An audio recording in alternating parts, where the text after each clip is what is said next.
Muy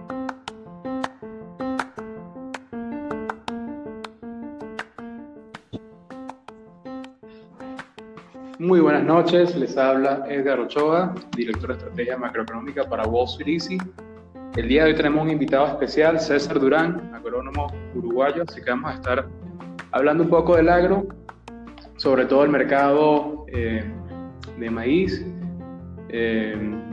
basado más que todo en el reporte del Departamento de Agricultura de los Estados Unidos y también de la soja.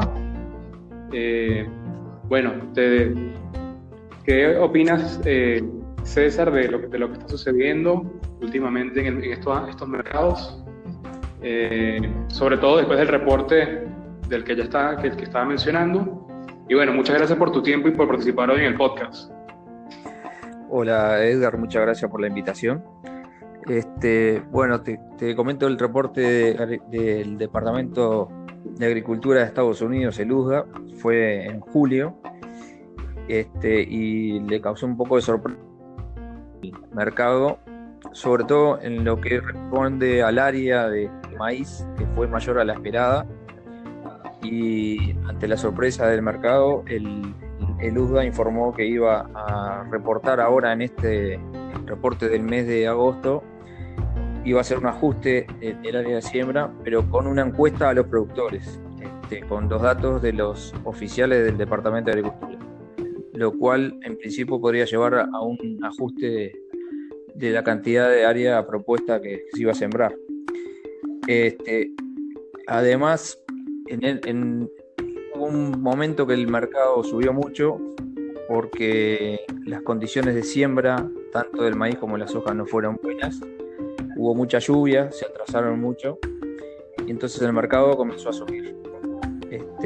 Luego de este reporte de USDA, que dio más área de la esperada y mayor rendimiento al esperado, por lo tanto mayor producción, vinieron temperaturas más favorables para los cultivos, hubo algunas lluvias, por lo tanto el mercado comenzó a descender lentamente.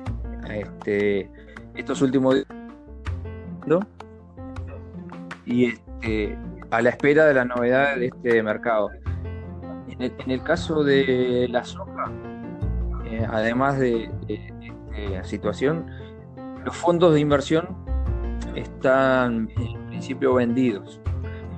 En el caso del maíz están comprados, y en estos días que han mejorado las condiciones climáticas, algunos de los fondos han estado vendiendo posiciones a la espera de que tienen dudas de si el USDA llega a informar nuevamente un área alta de maíz, podría seguir cayendo el precio. En estos momentos el mercado se puede decir que no está lateralizado, pero está bajando lentamente todos los días. Esta semana viene bajando todos los días $1 o $2 a la espera de estas novedades de agosto. Además se suma, hoy la soja cayó mucho, cayó $3-4 por las noticias que hay de que Trump estaría imponiendo más aranceles a las importaciones chinas, y también el factor climático está influyendo en esos precios. Claro, y el factor comercial me imaginamos que está pesando bastante últimamente, sobre todo que la semana pasada anunciaron de que China iba a comprar más soja y otros productos agrícolas de Estados Unidos. Ahora con el tema de los aranceles de hoy, a lo mejor este recién llegado acuerdo puede quedar en veremos, ¿no? Sí, esta última reunión que hubo ayer no arrojó novedades para el mercado de la soja. Y para poner en números un poco este tema de los aranceles y el área comercial, cómo influye, el mercado del mercado que mira mucho es la producción de los diferentes países, el consumo y los stocks finales.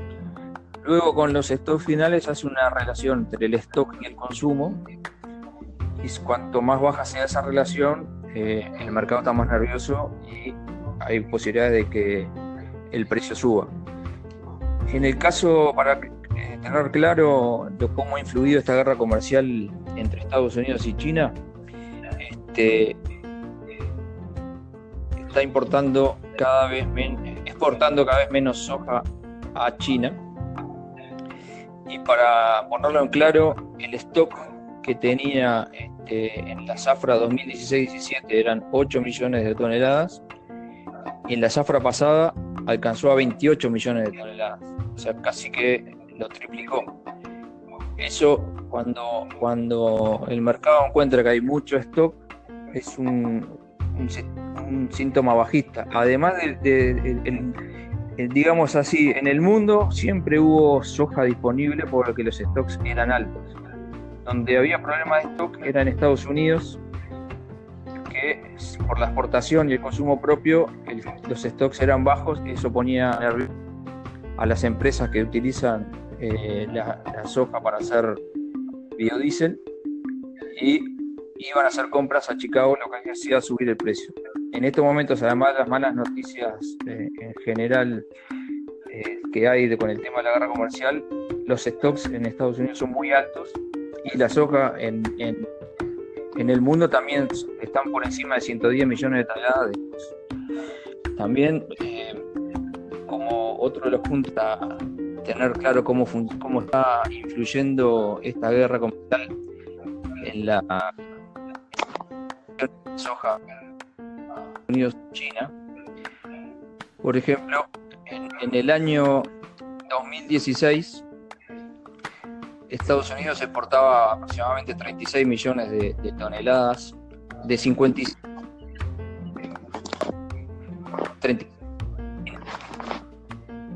En 2018, de 46 millones de toneladas que exportó, solamente 8 fueron a China.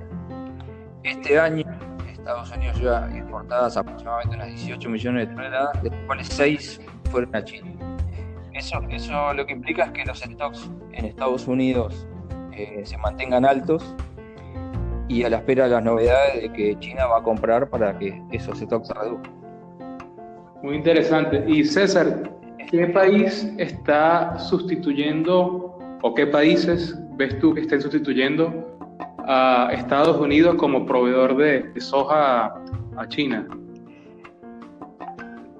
Sí, el principal es Brasil, porque el partido de la soja se juega básicamente entre 3 países, que son Estados Unidos, Brasil y Argentina. Podemos hablar del Mercosur en realidad, y si hablamos del Mercosur, de la producción de Estados Unidos, que el año pasado estuvo en alrededor de 120 millones de toneladas, para la zafra entrante se están pronosticando 104 millones de toneladas, que estamos en duda, depende del clima, si se van a lograr. Aproximadamente, o sea, eso se cosecha, está disponible desde octubre, digamos, en adelante. El Mercosur cosechas desde abril, y es el otro. Cuando hablamos de soja, estamos hablando de 310, 320 millones de toneladas de producción. Como decíamos, 120 aproximadamente son Estados Unidos, y el Mercosur produce entre 70 aproximadamente, de los cuales Brasil produce 120 millones y Argentina 57. Pero ¿cuál es el problema de la soja argentina? Es que en su mayoría la utiliza para molienda, y es el mayor exportador de aceite y de harina de soja. Argentina exporta unos 9 millones de toneladas anuales de soja como grano, pero solamente unos 6 van a China. O sea, el gran exportador que está sustituyendo a Estados Unidos es Brasil, que aproximadamente en el año exporta unos 75 millones de toneladas. Claro. Y pasando a la zafra local uruguaya, ¿cómo ves tú Sí, la zafra, yendo al tema de la soja, la zafra local del año anterior, o sea, la zafra sería 18-19, fue una zafra muy mala, hubo problemas de sequía, y la producción cayó más de la mitad de lo que se producía normalmente. Se alcanzó a producir unas 1.300.000 toneladas. Este año, debido a las condiciones climáticas, hubo una buena recuperación y la producción estimada por el Ministerio de Agricultura fue de 2.800.000 toneladas. La mayoría de esto se exporta a China, aproximadamente en 89-90%. O sea, que Uruguay se está bien. Si tuviera una mejor zafra, se vería beneficiada de la guerra comercial. Sí, en principio, además de verse beneficiado por la exportación, se vería beneficiado en principio. Así sucedió el año pasado. Los precios de Sudamérica, o sea, en Brasil y Argentina, que es la referencia un poco para Uruguay, tuvieron un premio importante con respecto a Chicago, que en un momento llegó a ser de hasta $70 de precio mayor que el de Chicago. Claro.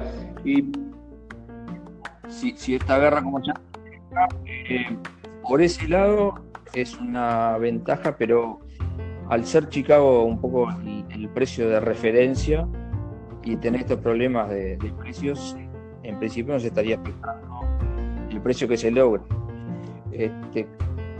Por ejemplo, en este caso puntual de la soja, te puedo comentar de que el año pasado hubo una diferencia muy grande en el precio cuando inicia la cotización nosotros tomamos como referencia para el precio en Uruguay la cotización de la soja en julio de cada año.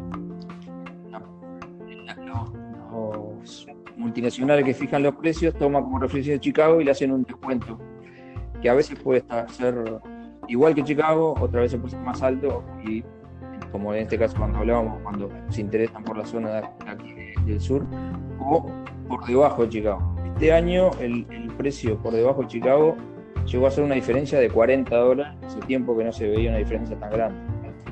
Entonces los precios comenzaron a cotizar acá en Uruguay a $160 y justo en el momento de cosecha llegó a $270, o sea, con la cual implica una pérdida de margen de los productores que en su mayoría fijan el precio en la cosecha.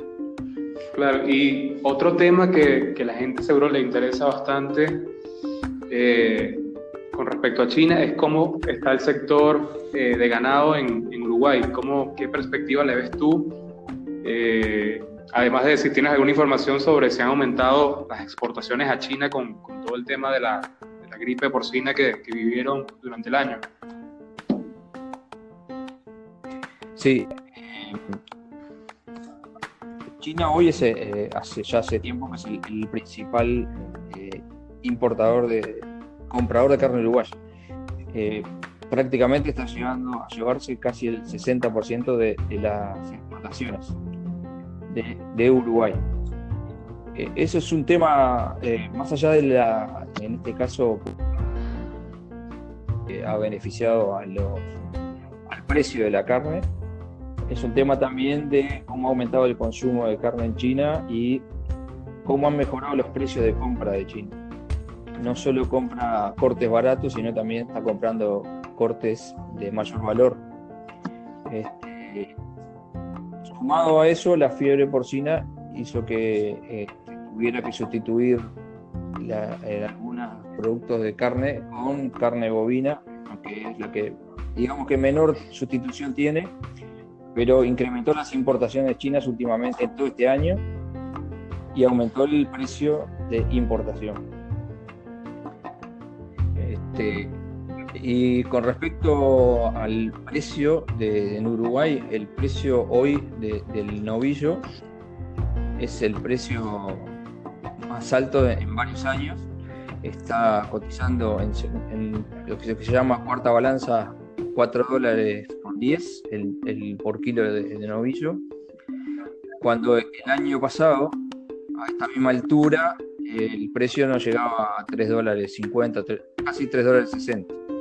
O sea, hay un incremento muy grande este año de precio.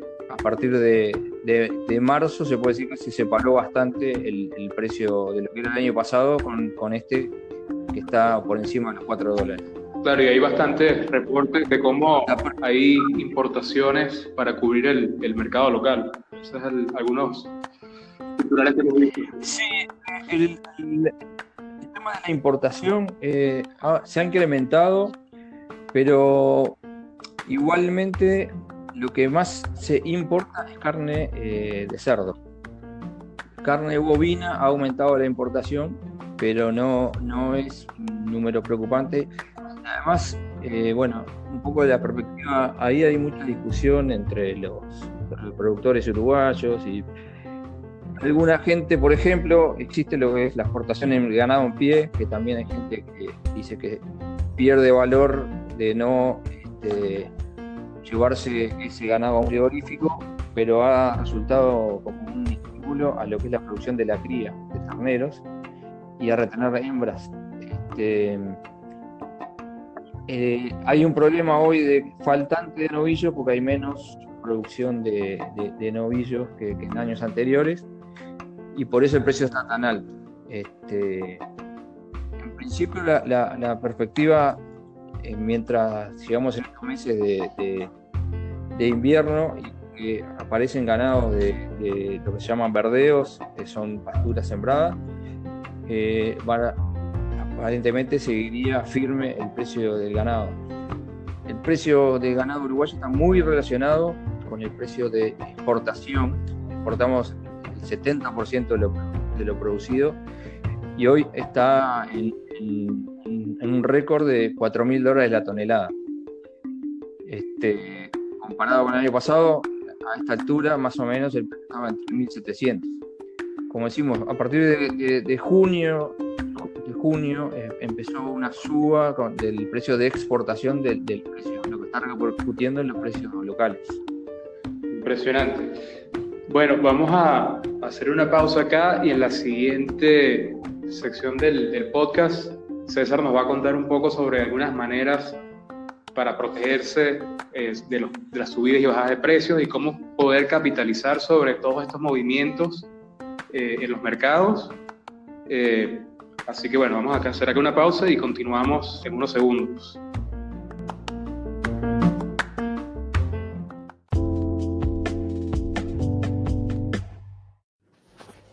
También queríamos aprovechar para comentarles que Spotify compró a Anchor y nos está patrocinando nuestro podcast, así que los invitamos a que entren a la aplicación, descarguen sus podcasts favoritos, los pueden escuchar en línea o cuando no están en línea, sin que les gasten megas de sus teléfonos. Y bueno, además de esto, si se suscriben a los podcasts, les llegan de manera automática a su aplicación, así que nunca se van a perder un podcast porque no estaban pendientes de si se publicó o no.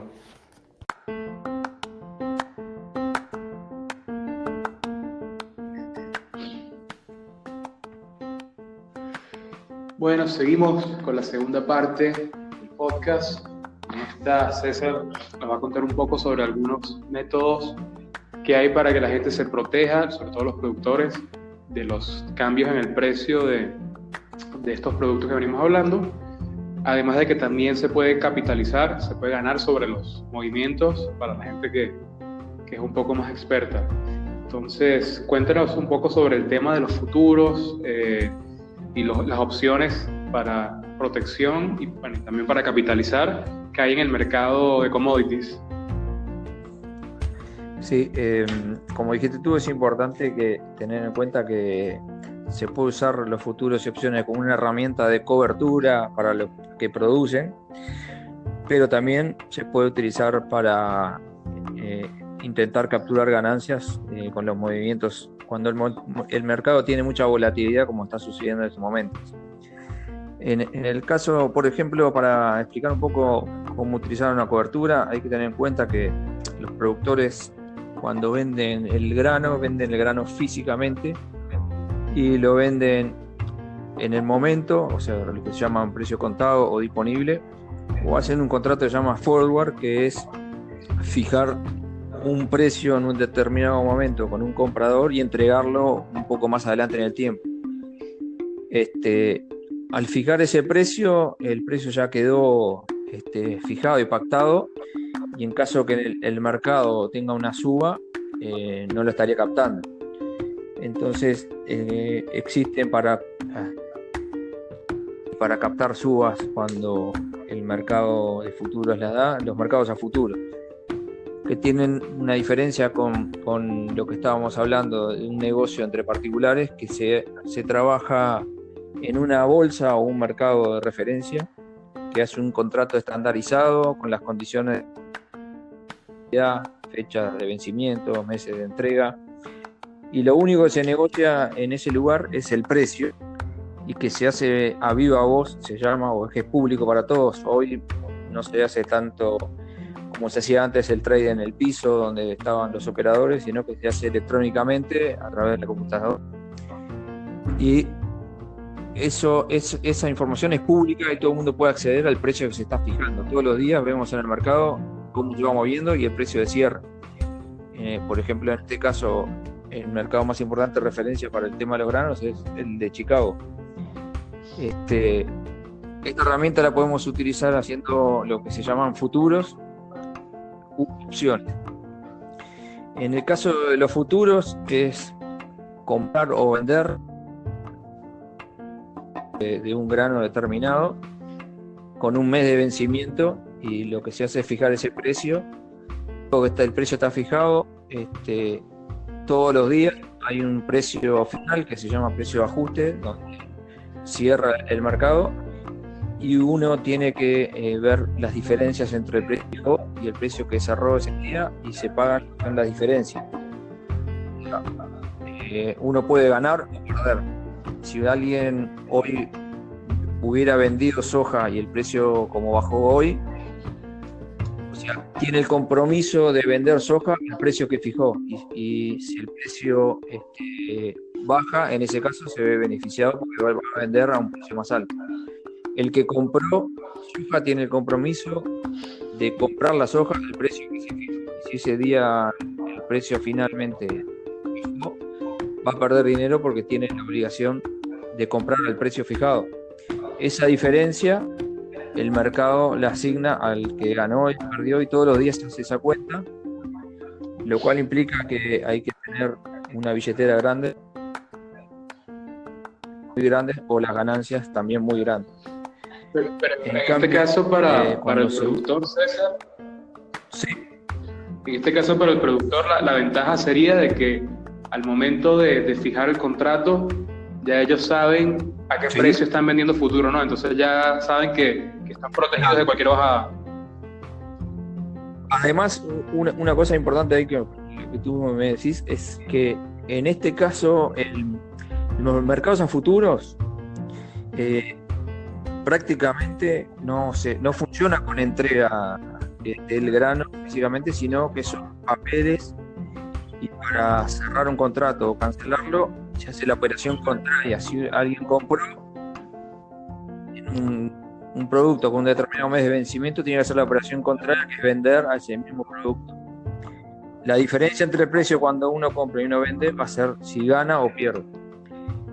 Entonces, lo que quería decir con esto es que lo que está haciendo el que utiliza esta herramienta es moviendo papeles y no comprometiendo grano físico. Por ejemplo, un productor que está sembrando ahora trigo o sembró trigo, lo va a cosechar en diciembre, entonces no sabe cuánto va a producir, y de repente, si él compromete su producción física, puede tener un problema climático o producir menos de lo que vendió, y queda comprometido con el grano que tiene que entregar, tiene que pagar una multa. En cambio, cuando uno hace un contrato futuro, está moviendo papeles, y es una forma de, uno va a tener que, el productor lo que hace es ver a cuánto vende su grano físicamente, y le suma o resta el negocio que hizo en futuros, con la intención de cubrirse. Claro, entonces cubriría, no está comprometido. Cubriría un porcentaje de la producción, no total. Ahí está. Esta herramienta lo que hace es permitir que uno, si piensa que el peso, que por ejemplo un productor, si el precio de venta es favorable y no quiere comprometer mercadería físicamente, puede intervenir en el mercado y ya tiene un precio, digámosle, piso a que va a vender su producción. Claro, excelente. En este caso, lo que brinda mucha volatilidad y liquidez al mercado son los especuladores, que son los que intentan capturar ganancias con estrategias de pensando en qué dirección va a ir el mercado e internet. Y esto es lo que le permite a los productores cubrir sus producciones. Claro. ¿Y esto tiene algún costo por usarse? Como para la persona que pueda estar interesada. Perfecto. Lo que sucede con los futuros, en el caso de los granos, es que se deposita lo que se llama, o sea, no es que uno está comprando el grano y tiene que pagar una cantidad de precio por tonelada, sino que lo que hace es depositar lo que se llama un margen inicial y un margen de mantenimiento, que es lo que el mercado exige para poder operar. O sea, según el grano, uno fija un contrato que dice quiero comprar soja a tal precio o otro vender, y tiene que depositar una cantidad que la bolsa utiliza como garantía para cubrir esa diferencia que dan diariamente. Todos los días cuando se hace el ajuste se deposita esa diferencia. En el caso de la soja, el margen inicial son unos $2.200 y el de mantenimiento son 1.990. Y en el caso del maíz es un poco más barato, son $1.100 que hay que depositar. Depositar $1.100 cada contrato. Y en el caso del trigo son unos $1.600. Ese margen tiene, cuando se habla del margen de mantenimiento, tiene que tener la cuenta de uno para seguro que uno va a cumplir con ese pago de la diferencia. Si a alguno de los operadores el mercado le va en contra, tiene que reponer el dinero para que tiene que depositar por cada contrato. Es un poco, capaz que es difícil explicarlo así, pero para que lo entiendan, uno tiene que tener siempre, cuando hace un contrato, una cantidad determinada de dinero en la cuenta, que es lo que asegura al mercado que todo el mundo va a cumplir. Si uno va perdiendo, va a tener que ir depositando. Por eso el mercado de futuros es para empresas grandes o productores grandes que tienen disponibilidad de dinero para depositar, y además también hay que tener en cuenta que es una inmovilización importante de dinero si hace muchos contratos. Entonces tú para alguien, a un productor, le recomendarías más el contrato, el mercado de futuros o el mercado de opciones. ¿Cuál ves tú como una mejor opción para hacer cobertura? Yo en principio pienso que para productores es mejor utilizar el mercado de opciones, que es es como un seguro de precio. No es exactamente lo mismo, pero es como decir, yo pago el seguro del auto por si choco y no quiero chocar. Pero igual alguien está dispuesto a pagarme si hay un accidente. Bueno, en este caso es algo similar. Hay un activo, si se dice activo subyacente, que en este caso es uno de los granos, puede ser soja, maíz, trigo, donde uno tiene una opción y lo que le van a dar es la opción de comprar a determinado precio, que eso se llama una opción call, o puede comprar un put, que es una opción de vender a determinado precio. Por ejemplo, para un productor, si el put, o sea, la opción de tener un contrato de venta a un determinado precio, es la opción que le sirve. El precio está alto y considera que bueno, estaría fijando un precio sin comprometer mercadería física y con un costo que es como el seguro del auto, con una prima determinada. No depende del monto a que quiera obtener la venta, va a ser el costo que va a tener. Y no lo que tiene de importante es que no hay que depositar las diferencias, solamente se paga la compra de la opción, y luego en el del transcurso del tiempo la opción al ir variando el precio, la opción va a ir variando de precio, va a subir o bajar, y eso se puede vender, o en caso que sea necesario se puede ejercer, y lo que le van a dar es un contrato de futuros que luego va a ser la posición contraria. Y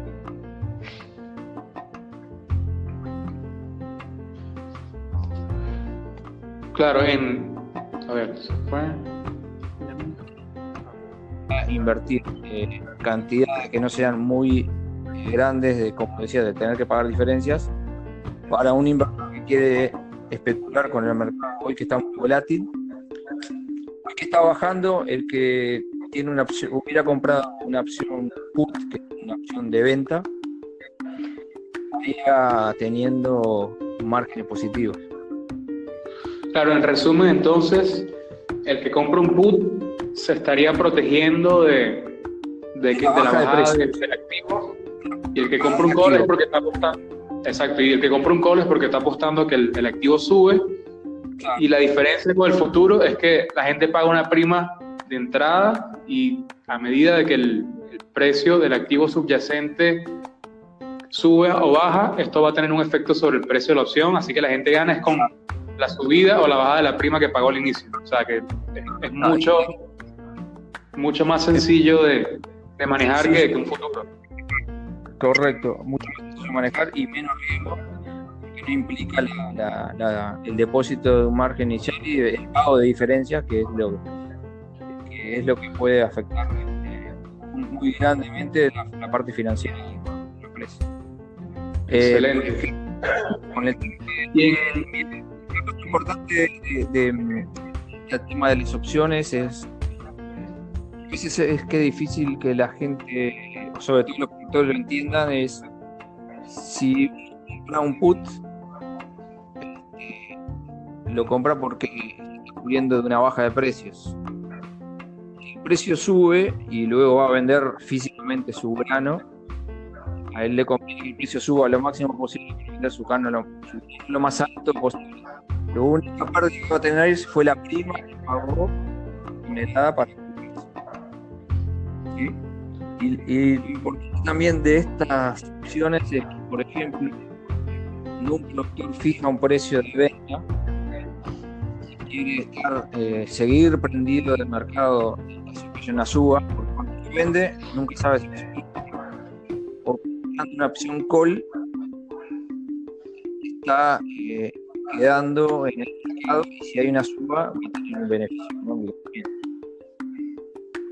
Excelente. Y te iba a preguntar, en Uruguay, ¿qué porcentaje dirías tú que utiliza este tipo de instrumentos para protegerse?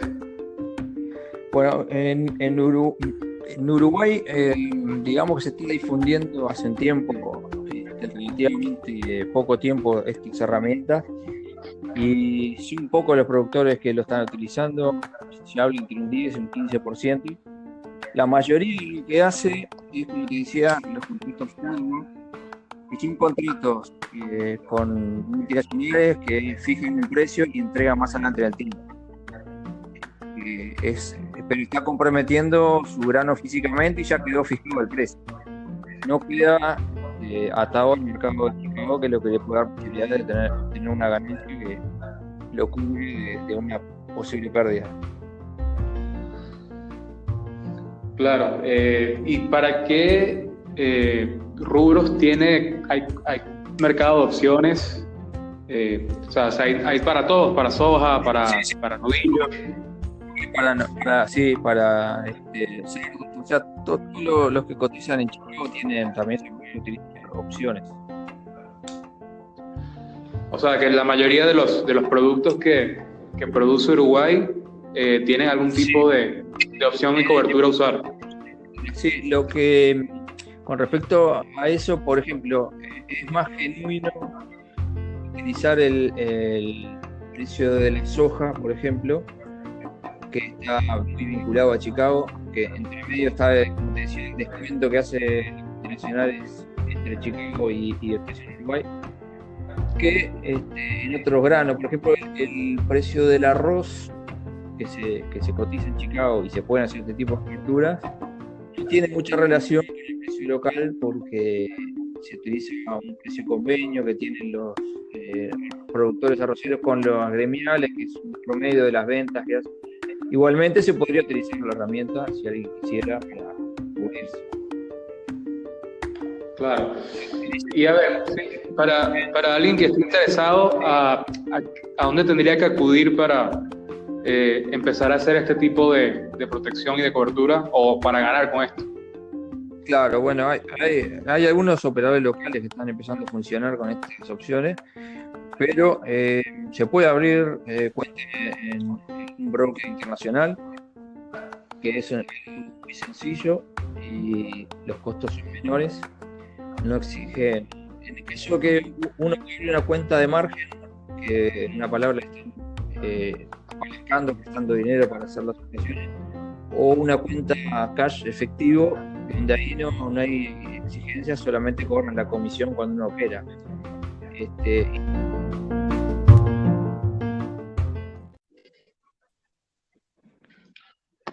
Bueno, tuvimos un problema técnico, volvemos para la parte final del podcast. Veníamos hablando de los brokers que se pueden utilizar. Les comento de una vez que nosotros tenemos un acuerdo con Interactive Brokers, que es uno de los brokers más utilizados para este tipo de herramientas, en el cual pueden abrir su cuenta con apenas $500 de mínimo, y de paso, si son traders novatos, tienen algunos traders profesionales que los ayudan a ejecutar su trade, y con un servicio, un soporte técnico totalmente en español, por si alguno está interesado en comenzar a hacer este tipo de instrumentos. Nosotros podemos ayudarlos a través de Interactive Brokers, que su dinero además estaría en los Estados Unidos y protegido por las leyes de Estados Unidos, así que siempre van a tener un seguro sobre ese dinero, lo que siempre es importante tener con el capital. Y te iba a consultar también si habían otros servicios locales que tú recomendarías más allá de abrir con un broker internacional. Ahora, ahí se cortó, me decías si había otros servicios. Sí, si conoces algún otro servicio, si recomendarías algún otro servicio local, ya sea broker local o algún otro servicio de cobertura que ayude a los productores locales. Sí, hay varios que se están dedicando a este tema. Y, por ejemplo, conozco bastante bien a una empresa llamada Fimix, que está dedicada a un poco asesorar a productores con este tema. Excelente. Y a ver, tú me comentabas una para novillos, que también estaría bueno que la gente la... Sí, ahí está. Bueno, por ejemplo, el tema de novillos, hay ahora localmente, se abrió un mercado de futuros que empezó a funcionar en el 2017, que funciona con Rofex, que es la bolsa de Rosario, y es el novillo futuro, se llama novillo futuro campo, que tiene como que el activo es el novillo. Son contratos de 2.500 kilos de novillo.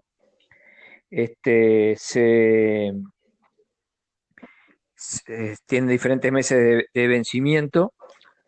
Hoy está operando con septiembre, octubre y noviembre.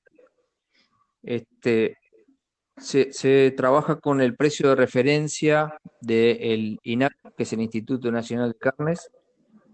O sea, se toma este precio, como decimos, el tamaño del contrato son 2.500 kilos, peso canal en la cuarta balanza, se cotiza en dólares, y lo que se hace es comparar el último miércoles del mes de vencimiento con la cotización que informa el Instituto Nacional de Carnes, y se hace la diferencia entre el precio y ese cotizado, y ahí es ganancia o pérdida de la cobertura.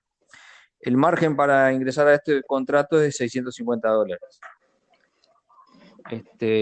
Si buscan en la página que se llama UFEX, van a encontrar ahí la información y los precios que cotiza, que los diferentes meses.